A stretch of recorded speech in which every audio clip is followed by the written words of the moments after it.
on Saturday morning at 7 o'clock to 10 o'clock. You can come at 5 to 10 and run 5 kilometers, or you can come at 10 to 10 and run 8 kilometers, or you can come at 9 o'clock and run 10 kilometers. Well, it doesn't matter. So 7 o'clock is when it starts, but please sign up for the Run for Relief, a flood fundraising effort for Pakistan. And tell all your friends, there's flyers in the back. Saturday morning, go to the Memorial Union, and it's along that beautiful lake path down to the picnic point and back. And if you can't come, you can send your money in anyway, and you can always come and clap and shout and give water to people who are running or walking. So please encourage your friends to come for this. I also want to make sure that you know that there's a talk next week on Thursday by Ben Kakmani, talking about a bunch of different topics relating to literary issues in South Asia. And just a heads up for a talk that's going to happen October 14th. It just got finalized yesterday.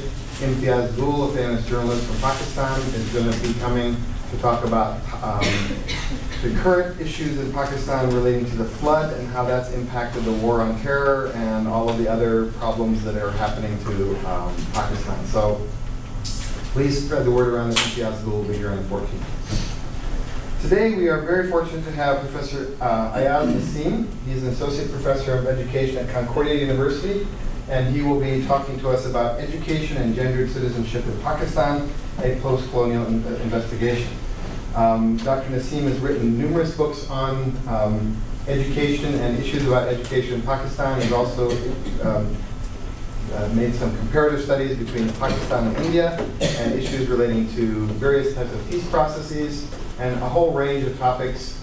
And he has a very long CV, which I just barely had a chance to look at now, so I won't go over the whole thing. You can look at it more closely later on if you're interested. He is associate professor in the Department of Education, Concordia University in Montreal, and we're really happy that he could come here today to present for us. So please welcome Dr. Naseem.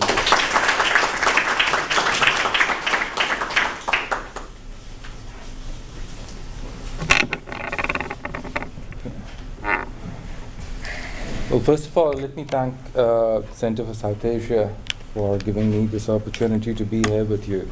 And you might have noticed that I'm sweating. It's not only because of the humidity, but also because living and teaching in Canada, it's rare that I speak to a room full of people who are scholars of South Asia.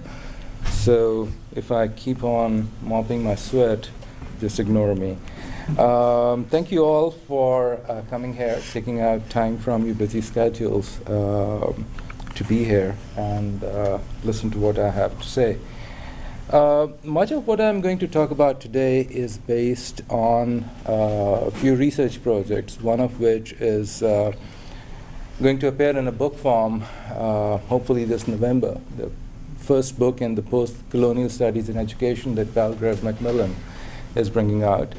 But also on a number of projects that I've been involved in over the past many years, which includes, and I acknowledge, the financial support by the Social Sciences and Humanities Research Council of Canada, by the Fonds Québécois, that's the Quebec Fund for Research on Education and Culture, and a Humboldt Foundation in Germany. These projects and some of the work that we've done for these projects have gone into this manuscript. The range of, well, geographically the range is entire South Asia, so culminating with the Humboldt Foundation project and another one, the large MCRI project that we are working on.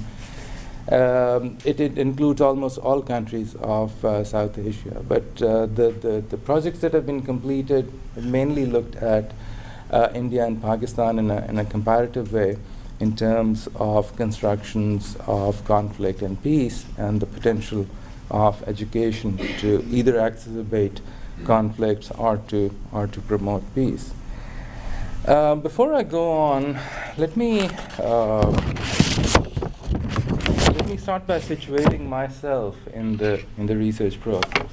As you can see, the title of my talk today is Education and Gendered Citizenship in Pakistan. And often enough, I've been taken to task by my feminist colleagues, the female feminist colleagues, for wanting to do research on this. In fact, I still remember my doctoral days at McGill when I first went to one of my profs to bounce off some ideas on working on gender. And after listening to me very patiently, Nancy Jackson asked me a question. He said that, what do you want to do with this research? And I said, well, hopefully, first things first, I'd like to end up with an academic position. And she said, over my dead body. Of course, she was joking, but that kind of told me something, that if I were to work on gender, and especially in the post-colonial context, then I really have to first situate myself and justify that how can I possibly, being from the men's club, how can I possibly work on something that is related, that so many others, both in Pakistan and outside, can work in a much better, much profound, much personal way than I could. I thought about it, and I thought a lot about it, and what kept coming back to me was the title of this book that I had, well, bought but not read years earlier, that men are from Mars and women are from Venus, if my recollection is correct. And the question before me was that, where do feminist men come from, if at all? And after much thinking, I decided by myself that perhaps we come from Pluto. And this was confirmed a few years later because Pluto was pushed out of the solar system.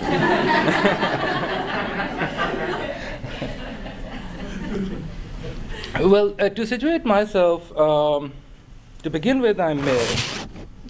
I come from a predominantly Muslim, extremely patriarchal, and frequently non-democratic society. In my society, patriotism, nationalism, and ethnic and religious and gender chauvinisms, and even obscurantism enjoy a premium position that is supported and nurtured by the state and the Pakistani society alike. This is, in a way, the starting point of my situation in the kind of research that I wanted to do and that I've been doing. However, at the same time, I also come from an upper middle class, predominantly technocratic, professional, urban, educated family, where the chauvinisms that I just spoke about are not evident, but they run subterraneously all the time. My family background provides me with the added advantage of going to schools where the medium of instruction was English. And I was just talking to Sidra after talking to the director, and I said that he speaks such good Urdu without any sprinkling of English words, which is something that I find impossible to do. So that's a part of the background. That's a part of who I am in terms of the way I understand myself and the way the society understands me. The education that I got privileged me in the post-colonial context of Pakistan and also offered me the opportunity for graduate studies and travel abroad. So I am also familiar with, in this way, various Western and Eastern texts and cultural sources that kindle in me the desire to be a liberal, a democrat, and a feminist. On the other hand, this very education makes me a cultural and national patriot too. Following Anthony Appiah, Edward Said, and Frantz Fanon, Chinua Achebe, and many others, the post-colonial patriotism still occupies its tiny niche in me, and in moments of my frustration, I still, even if erroneously, blame the West and colonialism for everything that goes wrong in my life. These tensions, importantly, they pull me in three different directions. And being a post-colonial citizen, I'm located on the margins of the global society. I'm thus a disadvantaged subaltern and am marginalized in that respect. On the other hand, I'm a middle-class male, as I said earlier, which makes me a cohort, if not an actual exploiter, a centrist, or a power holder as far as my fellow Pakistanis, especially the female Pakistanis, are concerned. I'm thus at the center and at the margin at the same time. I'm both the oppressor and the oppressed, and my dilemma is twofold. First, like this great Canadian feminist scholar Uma Narayan, I don't want to be misunderstood. When I present my research, often, this has been happening to me since my graduate days, either people take me as a self-loathing Pakistani, or they think that by pointing out to what I'm pointing out to what's going wrong in the Pakistani society, I'm saying that any other culture is better or superior. On both these accounts, I think I need to situate myself, both in terms of research and also in presenting my research, that neither is the case. Essentially, neither is the case. I am not a self-loathing Pakistani, and all cultures or any culture is not superior to another. So it is in this context that I present, my findings on education and gendered citizenship in Pakistan, and please try to not to misunderstand me, and keep this context in mind. As I said earlier, that Pluto was demoted. However, we the Plutons, we the male feminists, we don't lose heart. We keep on trying to be moral allies that we think of ourselves, and work from whatever positions that we can work, academic, personal, political, and otherwise, to bring out what we can to the feminist research on Pakistan. In this respect, my work kind of centers on, philosophically, on the notion of the white moral ally, which was developed by Lawrence Bloom in the context of the American Civil Rights Movement. And the question before Bloom was precisely the question that I faced in a different context, that can white people be moral allies of the African Americans? My question was kind of a take on Bloom's, that can men be moral allies of women, and especially the disadvantaged and marginalized women.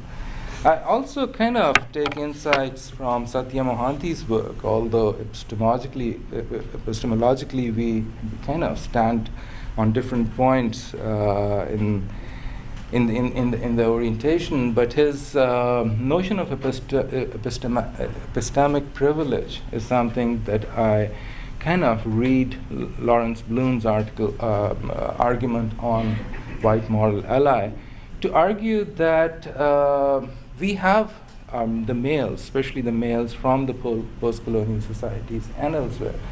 We do have an epistemic privilege. We have resource to information and to knowledge that we can bring out, being members of the oppressor club itself, and that can be used to,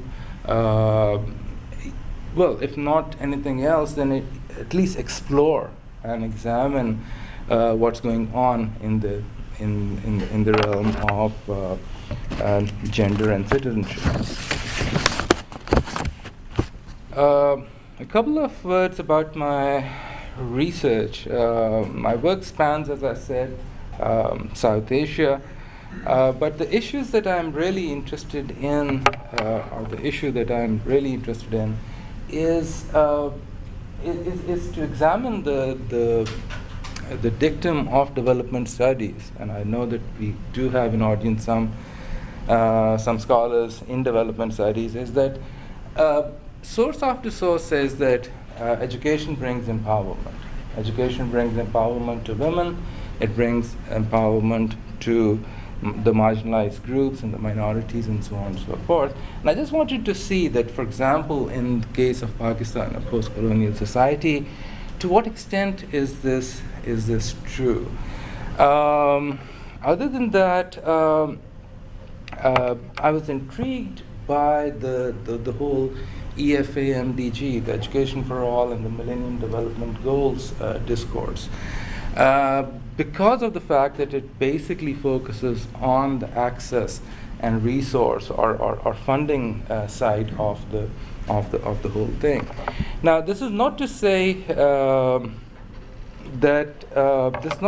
that education for all is not important, or for that matter, that access is any less important than other issues. Of course, access is the first point, or should be the first of the focal points. But at the same time, just by increasing access, or just by providing access to the marginalized groups in a particular society, are we really educating them? That was the second question that I wanted to look at in this research.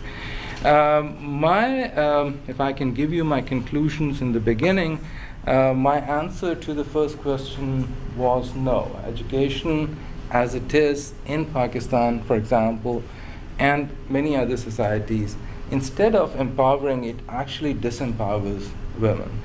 Now, taking that as my conclusions as my starting point, or my hunch or my feeling as a starting point, I started to look at various discourses in order to see that how, and I was very pleased when I got the information, the invitation to come and speak here. And before that, in Chicago, I met Sidra and Khan, and we talked about it, and talked about the title of your series, which is Educating the Post-Colonial Subject in South Asia. And this is the subject that I'm interested in. Who is she? Where does she come from? What constitutes, or in a more sociological sense, what constructs the subjectivity or the identity? How does she understand herself, and how is she, and in what spaces is she understood or can be understood by the wider society, or the society in general? And being from the area, I started to look at the various discourses and various discursive constitutions that were there, including those of the state, education, media, the legal discourses, and other discourses that are there, because I felt that there is a need for reconceptualization and gender sensitization of curricula. Now, here again, once again giving you my conclusions in the beginning, that there has been improvement. For example, when I left Pakistan in late 90s, and if I compare that to the situation today, there have been at least 2 revisions of the curricula and textbooks, and both these revisions have taken a lot of what we Plutons have been arguing for years in print and by word of mouth. So there is improvement, but at the same time, that improvement to me is the tip of the iceberg. It's there in a very superfluous way, as I shall explain later on.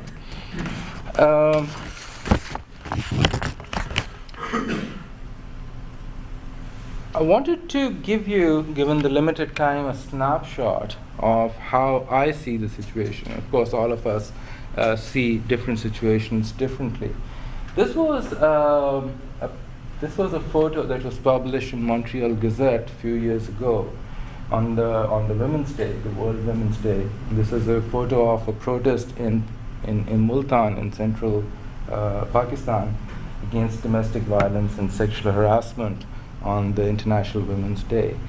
Now, in this photo, what I found interesting was this placard that this woman is holding, and it says, "Improve the burn centers." And what made me first get very angry and then chuckle was that why ask for an improvement after the women are burned? And those of us who are familiar with South Asia or with Pakistan know that these cases are not infrequent. I mean, a lot of time, because of dowry issues, because of other issues, either the in-laws or the family or the husband himself sometimes, they do burn the woman, and often the pretext is that there was a stove that burst, right? And what made me angry was that why are these women not asking for these practices to be stopped by the state? Why are they asking for an improvement in what happens afterwards? That is, there should be more burn centers, because more burn centers to me means that they're expecting more dowry deaths or dowry burnings and so on and so forth. That's a snapshot that I begin with in order to convey the point that this particular marginalized group has in a way internalized their situation. They have internalized the subjectivity. That's how they know themselves. So in order to direct their protest, in order to direct their anger, they take one way which tells us a very different story from what it should be.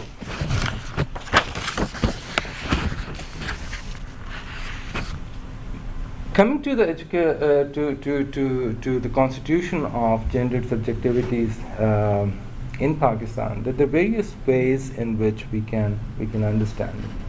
For example, this particular group is marginalized as unequal or as half of men, and this is done in and by various discourses that are out there. As I shall very briefly talk about two of these discourses in the educational discourse in some more detail, whether it's the legal discourse, which on the basis of two ordinances that were promulgated in 1980s, the Hudud Ordinance and the Evidence Act, basically taking a particular interpretation of religion to argue that we need two women to make one full evidence, or in other words, two women equal one man.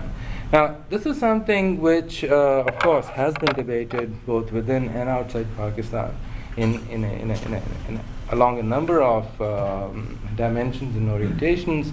But then, if we look at how this would work on subjectivity constitution, I think the first thing that it tells us is that it's telling the women more than the men that they are not equal to men.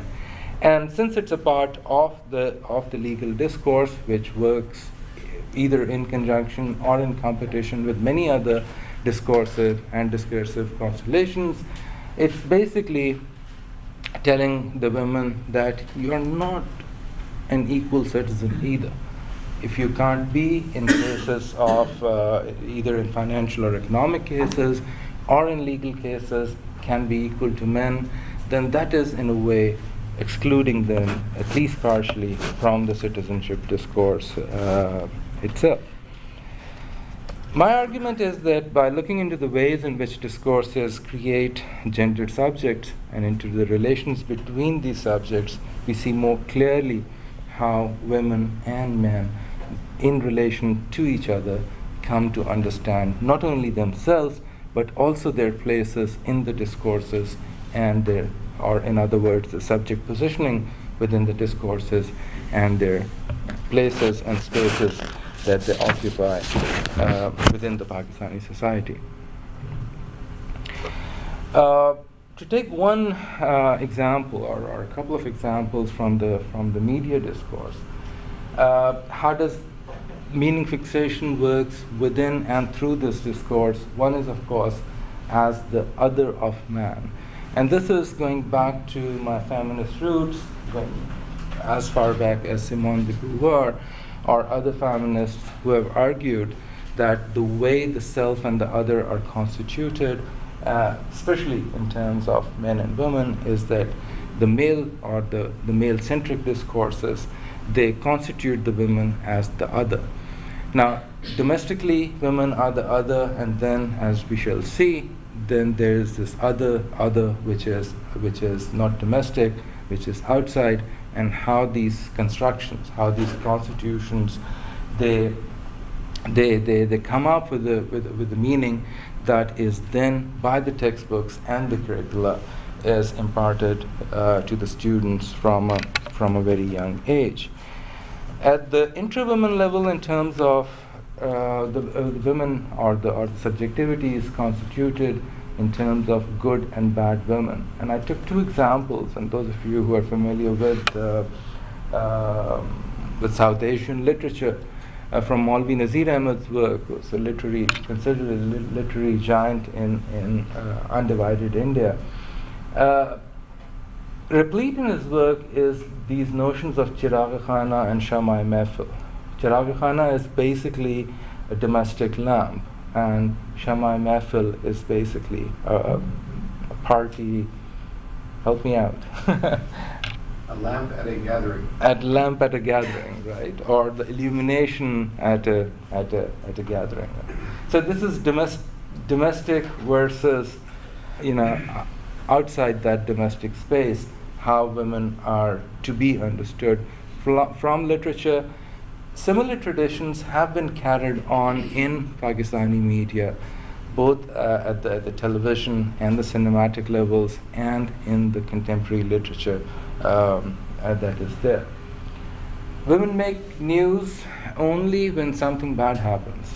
I've taken two cases which are a bit old now, but this does not mean that these are metaphors for the cases when women make news. Nawabpur incident and Zainab Noor incident, those of us who have been around are familiar with these, that women were, well, I don't want to go into that. I mean, they were paraded and they were physically molested and so on and so forth.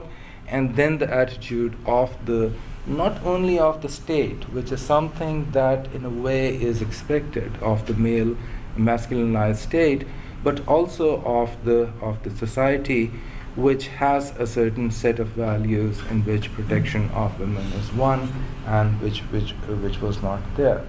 Other than that, when do women make news? Perhaps when Benazir Bhutto is elected, or when a female minister is appointed, or something like that. Other than that, they never make news.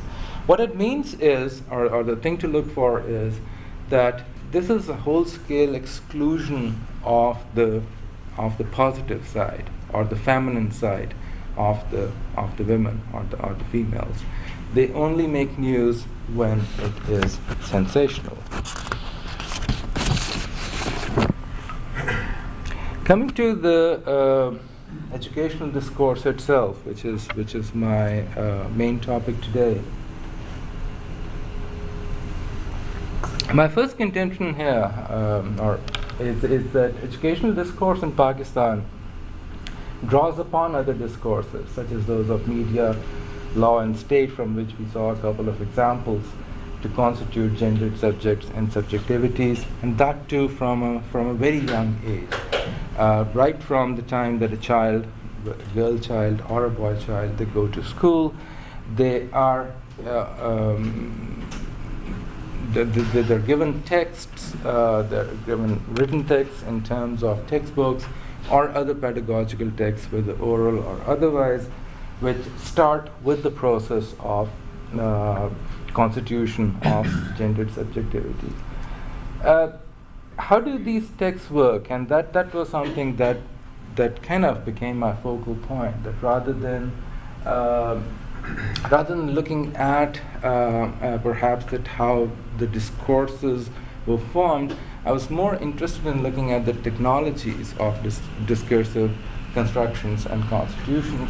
And there are three of them which kind of stand out. One is through normalization. Normalization is basically when some subjects or something or some discourses are normalized to an extent, or kind of repeated to an extent where they become where they start to seem normal. Homogenization or totalization is when certain entities in the society, or for that matter discursive constitutions, they are totalized to give impressions, or certain impressions, as I shall show, of a unity where there is none, or for that matter how this homogenization or how this totalization works. The third technique or technology is that of classification or hierarchization, where certain subjects are placed within the discourse at different in different spaces, and what kind of messages that go out based on that in the school curricula and textbooks. What I've done for today's presentation and also for a number of other texts that I have produced is to examine two curricular reforms in Pakistan, the 2002 and 2005. And I looked through Urdu and social studies textbooks from classes 1 to 10 in both reforms. And of course, there's a nuance that it's social studies from classes 1 to 4, and then it comes Pakistan studies. This goes way back to the first of the military dictators' times in Pakistan, Ayub Khan, where somehow the Ministry of Education felt that after class 3, geography and history and civics, they should be together. And it's when I went through the textbooks from 60s and 70s, I thought that this was something which was brilliant in the sense that it brings together all these insights from history, geography, and civics, and there must be an epistemological justification to that, or an argument on which it's based, but there is none. Having observed that, I thought that, okay, if this is not the case, then what would it be? And after going through at least 3 or 4 different sets of textbooks, starting from 1960s till 2000s, it became clear to me that perhaps this is, in a way, a homogenization of time and space. I mean, history, which is basically a study of time, to use it very generally, and geography, which is the study of space. It's bringing these together without any theoretical, without any epistemological justifications to that, and how it works is something which is really, really interesting. So I've based on these 2 reforms, I tried to look for that. What are the things that are normalized, and once this normalization takes place, what are the consequences? What are the results of these, especially as far as a gendered articulation of the Pakistani society is concerned? Well, one of the things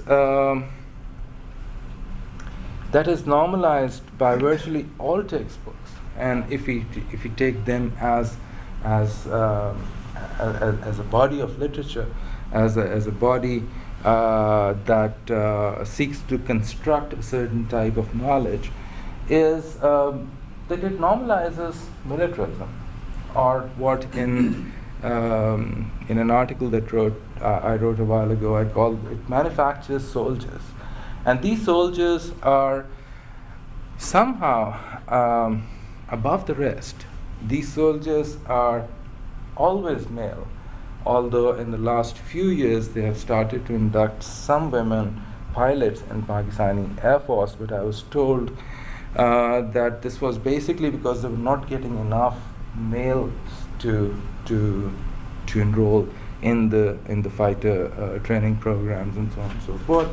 But anybody who has an idea of the Pakistani Armed Forces knows that it is a male entity. Now, these textbooks, in many ways, they normalize that militarism is something that is superior. And more importantly, militarism is basically, I take Stanislav Andreski's definition of militarism as a point where we stop questioning the ways of the military. And I guess that the key word here is the ways of the military. Pakistan still remains one of the few countries in the world where the defense budget is not discussed in the parliament.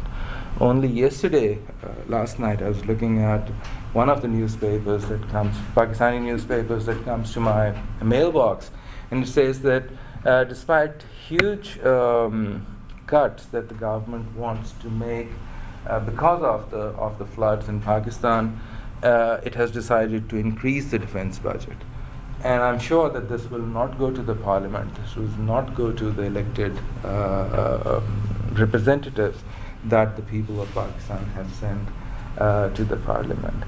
Why would not people question it? Why would not people come out on the streets and say that, look, we are dying, and we, at this point in time at least, we do not need an increase in the defense spending, but we need an increase in humanitarian spending. We have not so far seen any such protest, either now or ever, taking place in Pakistan. This is in a way an indicator of how deeply set the militarism is. And the question it begets is that why is it so deeply rooted? Is because militarism is natural. Militarism is normal. Military is that agent which saves you from both the domestic and the external enemies, and so on and so forth. What part do of course, this whole construction or this whole normalization is not only through education, the educational discourse, but a lot of other discourses which are there. But what part do the textbooks play? They through various means, and of which I've taken just one example. The pictorial representations, for example, I really found this very interesting. This is from an Urdu language textbook, if I recollect, and this is an essay on Mr. Jinnah, who's the founder of Pakistan. His address to, in fact, even before the birth of Pakistan, in the 1940, very famous 1940 address. And it's the whole essay is about that address. What did he say? That that Muslims of India wanted a separate homeland, and blah blah blah. And then I noticed that there is kind of a graphic illustration. There's this minaret Pakistan, the Pakistan minaret, and there's this crowd which is standing there, and in that crowd there's this kid, 3 or 4 or 5 or whatever the age might be, and he's holding a placard which says, I wonder if I have an enlargement of that now, which basically says we will take a bullet on our chests, right? Now this is a message that might not be very explicit, but this is a message that is going out, and that is going out to the pupil citizens, to borrow Carlos Torres' phrase, from a very young age. And what it's also doing is that it's normalizing a certain activity. The texts use holy wars, the national struggle, and the wars with India to normalize militarism and glorify martyrdom. And both militarism and martyrdom are constructed as exclusively male attributes. Because of constraints of time today, I could not bring the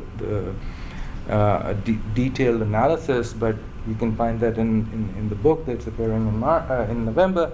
Is that if you go from these texts from classes 1 to 10, you'll see that, especially in the 2002 curricula, that by the time the kid reaches class 7, as much as sometimes 70% of the text relates to people who fought the wars against India, or the early Muslim warriors, or for that matter, in one way or another, whether it's a poem, whether it's an essay, whether it's a pictorial representation, that it in one way or another relates to somehow the ways of the military.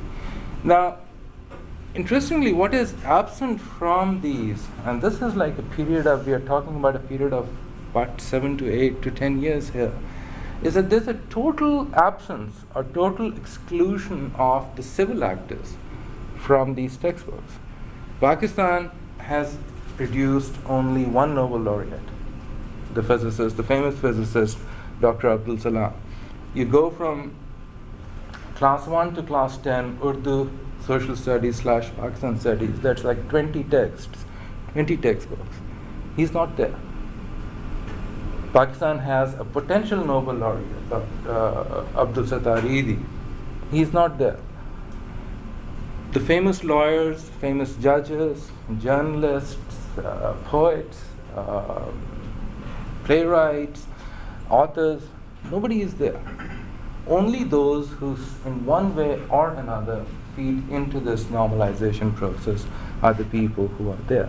And this process in itself, in a gendered sense, is a very male process. It not only normalizes militarism, it also tells the readers that militarism is a male activity.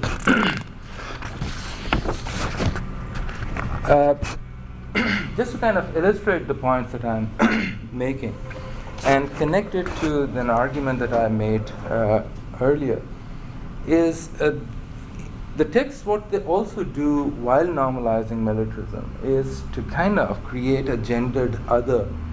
And part of the way in which this is done is once again related to the military activity. Now this in the backdrop is a picture that I took, copied from, scanned, copied?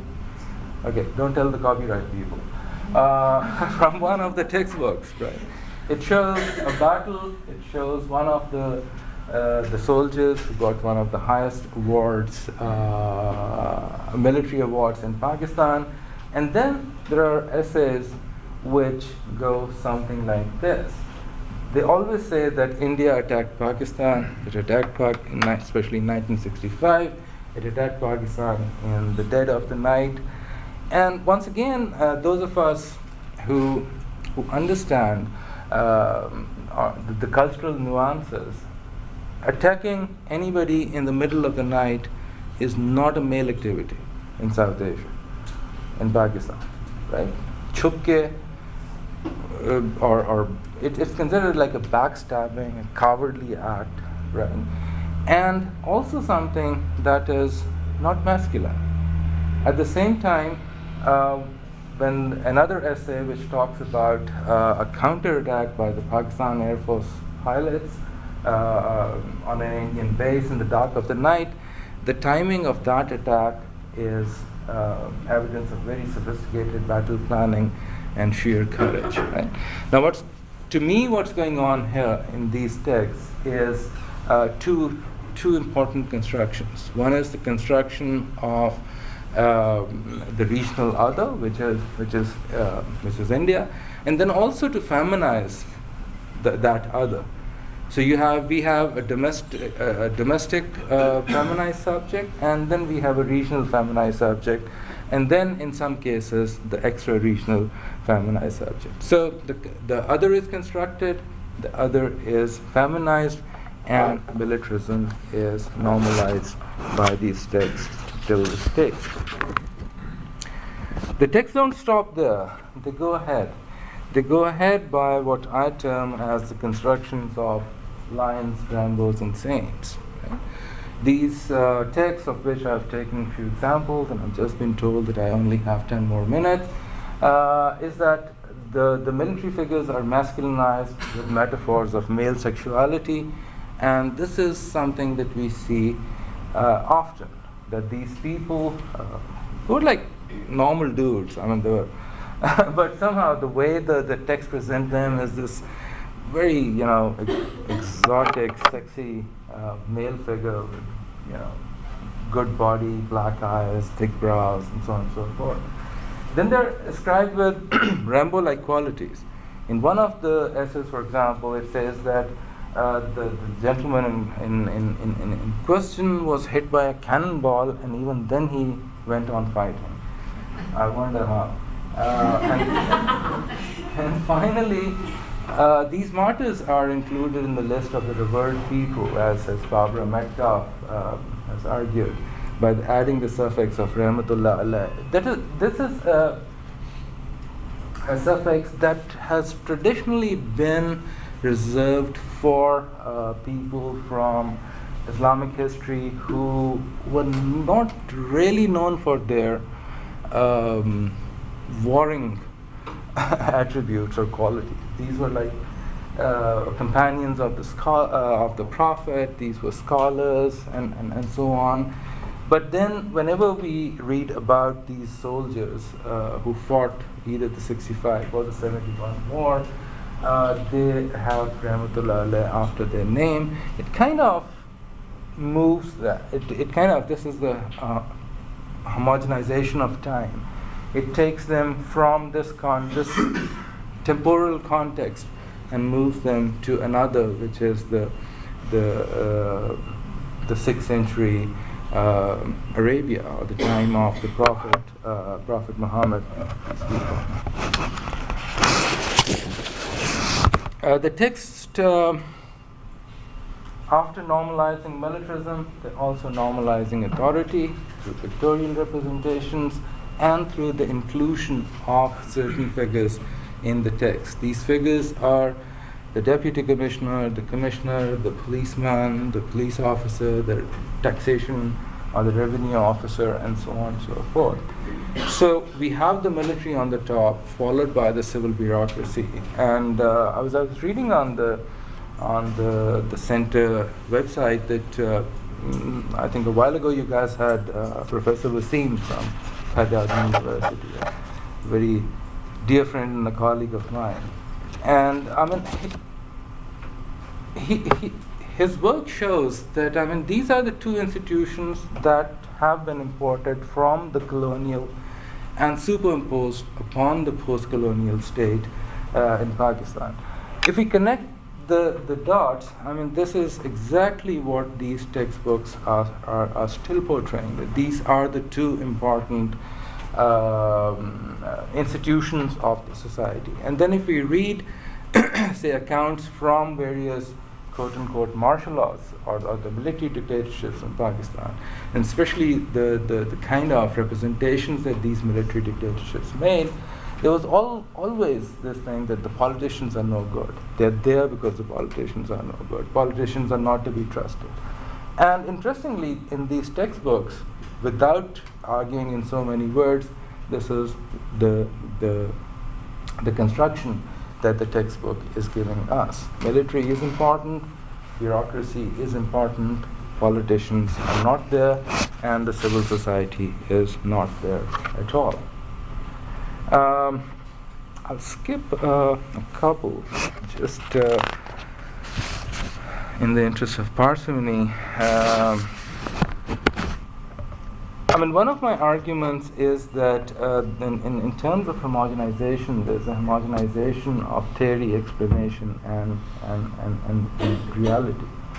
And the way it works, and this is, by the way, that illustration from which I took that placard of that small boy who's holding that placard that will take a bullet home. Mr. Jinnah, and the speeches that he made, and Mr. Jinnah died soon after Pakistan came into being. His speeches are taken out of context in which they are made, and they're used to impart messages that are not only gendered, but they're also in consonance with the normalization of various sorts that we were talking about. And I've taken one example here, and especially in terms of the way Mr. Jinnah's this particular address is used to homogenize. For example, we the Muslim believe in one God, one prophet, and one book. Thus, it's mandatory upon us that we should be one as a nation of two. If we start thinking of ourselves as Punjabis, Sindhis, etc., first Muslims and Pakistanis, later Pakistan will disintegrate. This homogenization is, in a way, covering up a diversity with a kind of a superfluous unity, because Punjabis, Sindhis, Baloch, Pathan, and now we have 2 more provinces. I mean, these are, for all said and done, different cultures. And this does not go against the fact that they are Pakistanis too. But to kind of cover that up by bringing in religion, by bringing in the unity of God and prophet and so on and so forth. It's an attempt that I see as an attempt at homogenizing theory and reality. The other kind of homogenization that I see in these texts is interestingly the homogenization of time, and I spoke about it when the geography and history curricula and textbooks and civics textbooks were homogenized during the regime of Ayub Khan, and how excited initially I was that perhaps this was a good thing.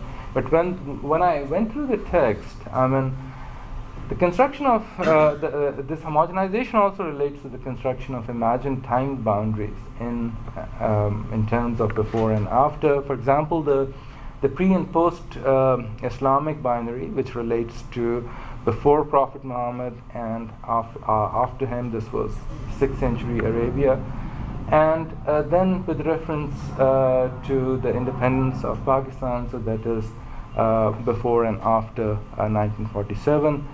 And there's an in between when the advent of Muslims in India through Muhammad bin Qasim in the 15th century. Now, what is interesting in this homogenization of time is that the pre-periods in all three cases, the pre-Prophet period, the pre-Muhammad bin Qasim period in the 15th century, and then the pre-emergence of Pakistan period, are periods that are dark, the periods that are, as I put it, always ascribed feminine attributes and represented at times of darkness, ignorance, sin, moral laxity, and so on and so forth. The post or the after, on the other hand, and once again we are talking about 1500 years here, that the post period, when Islam came to Arabia, when Islam came to India, and when Pakistan came into being, are the periods that have masculine traits. They're periods of enlightenment, the period of civility, high morals, and so on and so forth.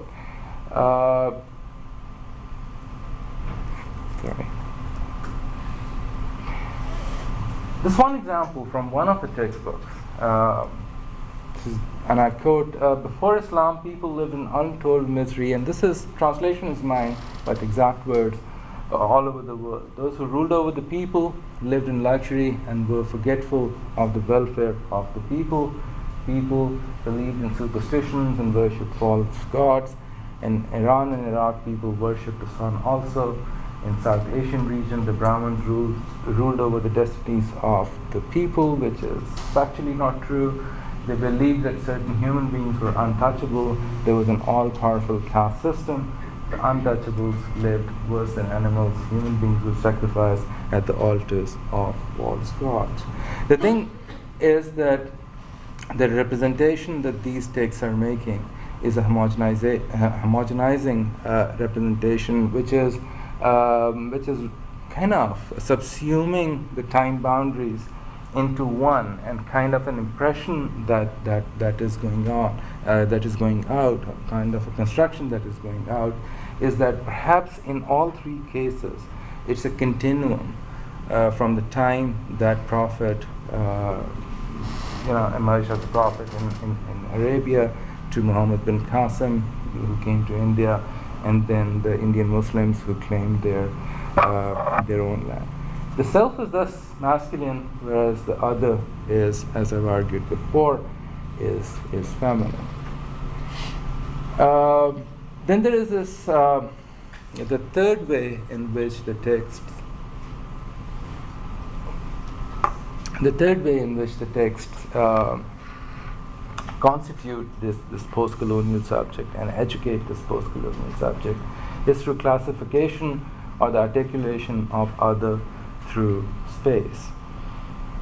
Foremost in this respect is the designations of the country and the nation in gender terms. And interestingly enough, this is an articulation in flux.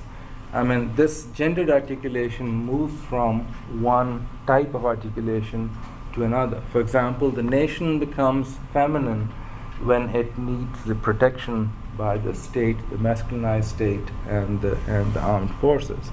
The nation or the state become masculine in relation to the citizens when it comes to asking for sacrifice of life, money, and so on and so forth. And interestingly enough, I mean and this is not only specific to Pakistan, by the way, and that takes me back to the initial disclaimer that I made, that this does not mean that this is not happening in other societies. Recently, I came upon this work on Soviet Union and the use of metaphors for Soviet Union in a comparative study of Soviet Union in Germany at a particular point in time, which was similar.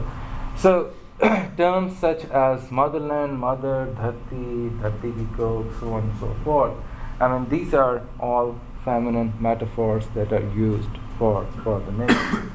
Space articulated in this manner becomes feminine and thus is in need of protection. And we know that who provides that protection.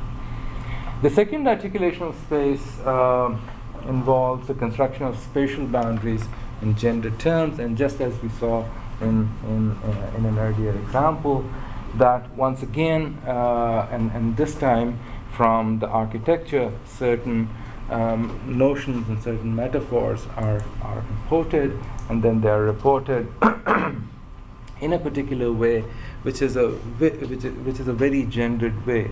And once again, I kind of make a qualification here that those of us who are familiar with the various cultural workings in South Asia know that dark and secretive and these are the things that are used in a very, very feminine way. Okay,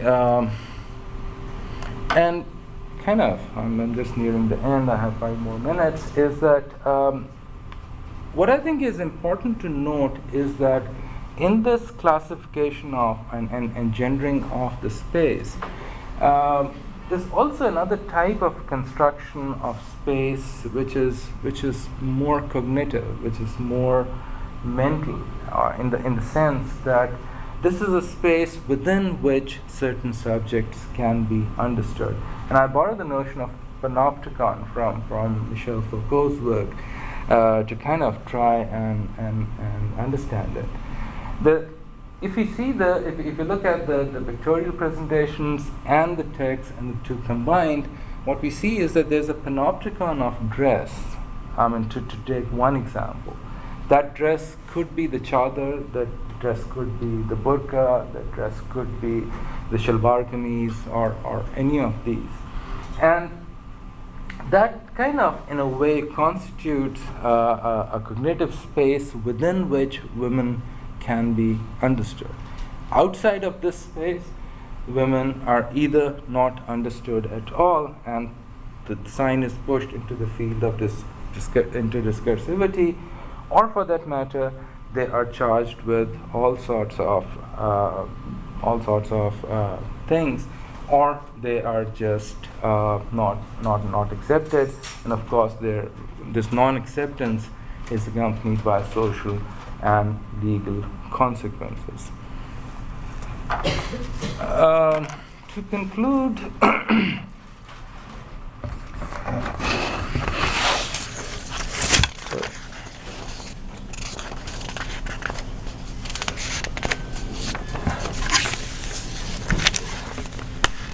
conclude, let me reiterate what I said earlier, that while I recognize that other aspects of education and the efforts that are going into those aspects, for example, access to education or education for all, increase in the number of students within the schools, and so on and so forth, I do recognize these are all very important things, but at the same time, in order to educate the post-colonial subject, they're not enough, because the way that the content, the way the curricula, the way that the text and the discourses are working, unless some effort and some thinking goes into understanding these discourses and these discursive constitutions that are gendered, it will not empower in terms of the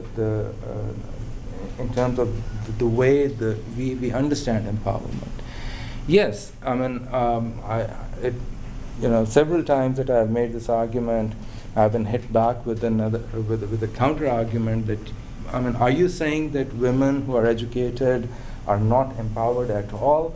Look at the situation today as compared to 40 years ago, or at the time of the independence of Pakistan, where there was a 0% literacy rate. Yes, all these things are there, but when you see in terms of the life decisions that women today in Pakistan have to make or can make, more importantly, to me, they're not empowered. They're in fact disempowered. They are made to believe that they are half of men. They are made to believe that they are not full citizens. They are made to believe that they can only work and operate within certain spaces, whether these be discursive spaces or social spaces, or what I term as the panopticon of dress. I mean, those of us who've been around, if we compare the Pakistan of today, especially in gender terms, to the Pakistan of 1970s, the Pakistan of 1970s had women who were much more empowered in terms of the life chances and the life decisions they were able to make. So my argument, once again, in a nutshell, is that without looking into the discourses and without bringing the understanding of these discourses and the technologies of these discourses to fields such as teacher training, teacher education programs in Pakistan, without meaningful curricular reform and texts, we cannot uncritically go on to use the dictum that education will empower women and minorities in Pakistan. Thank you very much.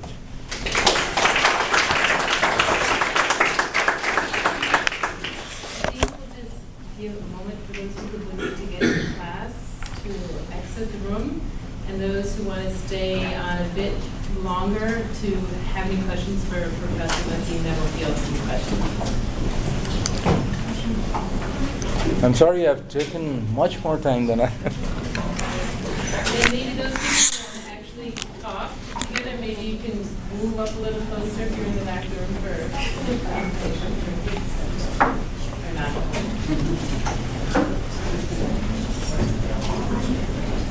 Professor Naseem, do you mind just fielding the questions as they come? Sure. So let's go ahead.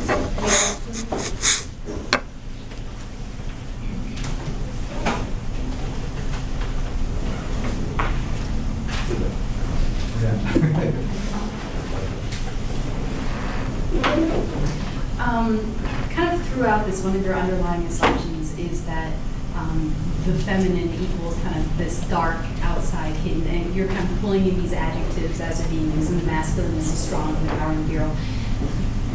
Does that connection get explicitly brought out in the textbooks themselves, or are you bringing that assumption in yourself?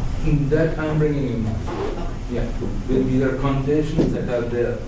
And I've always said that these texts have to be read in the overall cultural context of societies in South Asia. Mm-hmm. And as I kept saying during my presentation, if you are familiar with the cultural texts, and when I say texts, means various discourses that are there, these are connotations that have been used or either by word of mouth or in print for many, many years. And these are some of the attributes that are exclusively reserved for women. This goes back to the thing about enlightenment or the enlightenment binary. that rational versus irrational. Rational is masculine, irrational is feminine. Rational versus emotional, and that sort of stuff. These binaries are there in different forms in the cultural context of Concordia and Pakistan too. So when we read the two texts, the cultural text and the educational text together, it's not very difficult to see that what kind of contractions are going on there. To give you one example, I've got my hands on this old textbook, which fortunately had the notations by the editor. And at various places, he cut the Urdu word for people and inserted the word boys, ladke, or men. So, the kind of, you have to read these, and that's, an essential part of my argument. That I could not understand the educational texts without reading them in juxtaposition with the media text, the legal text, and the various cultural texts that are there.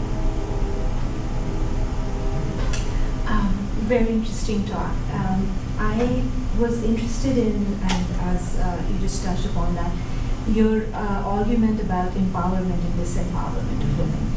And I asked this question because I'm working on a similar topic, and in focusing on Pakistan and looking at women teachers who work for rural and low-income community schools supported by international development agencies. So in my study, when I spoke to those women, it seemed like that the new discourses that are coming in, either from the international development agencies or from the state, were regulatory in many ways, and were introducing a new system of governance. But at the same time, they were also creating some new possibilities too. So, and I was wondering that in your study of the textbooks, because that's a different level altogether, did you feel that some of the discourses that were introduced were in some way empowering too? And also, if not empowering in a sense of, this is empowering, this is disempowerment, but also since you're using the concept of biopower, and I think one notion of embedded in that is that whenever there's a new discourse, a new form of power, a system of governance, there are also new possibilities within that, even if it is very